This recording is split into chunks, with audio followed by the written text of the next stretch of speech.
maamulka magaalada Florida ee dalka Mareykanka ayaa go'aan ku gaaray inuu lacago madax furasho ah oo gaaraysa $600,000 uu siiyo maleeshiyaad ka mid ah burcadda internetka si ay dib ugu soo ceshadaan xogtii laga dhacay. kombiyuutarada dawladda hoose ayaa shaqayn waayay markii ay weerartay burcadda internetka si ay madax furasho u weydiistaan maamulka isla markaasna dib ugu soo celiyaan hawshoodii.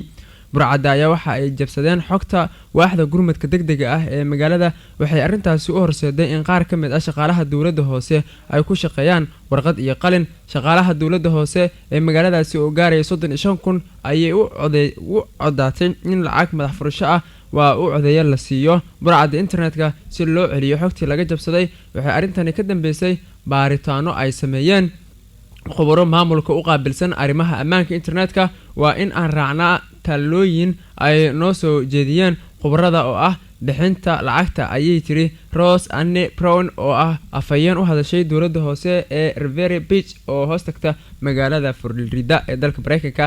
Brown waxa ay sheegtay inaysan jirin caddeyn muujinaysa in burcadda ay dib u soo celin doonaan xogtii ku kaydsaneyd kombiyuutarada dawladda hoose marka lacagta ay qaataan. kadib lacagta madax furashada ah waxaa lagu bixiyay nidaamka Bixon, waxaana lacagta lagu maareeyay barnaamijka caymiska ee dawladda hoose.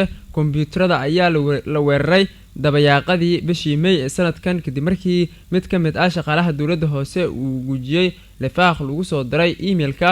weerarka waxa uu dhibaato u geystay adeegyada shacabka waxaana damay xarumihii biyaha gaarsiin jiray.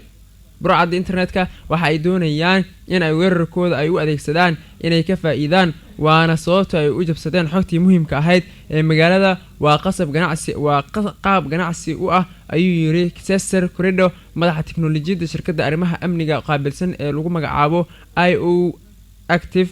hay'adda dababaarista Mareykanka ee FBI ayaa la rumaysan yahay inay baarayso dhacdada, balse kama aysan hadlin burcadda internetka ee jabsaday xogta maamulka hoose ee Revere Beach iyo go'aanka lagu bixiyay madax furashada.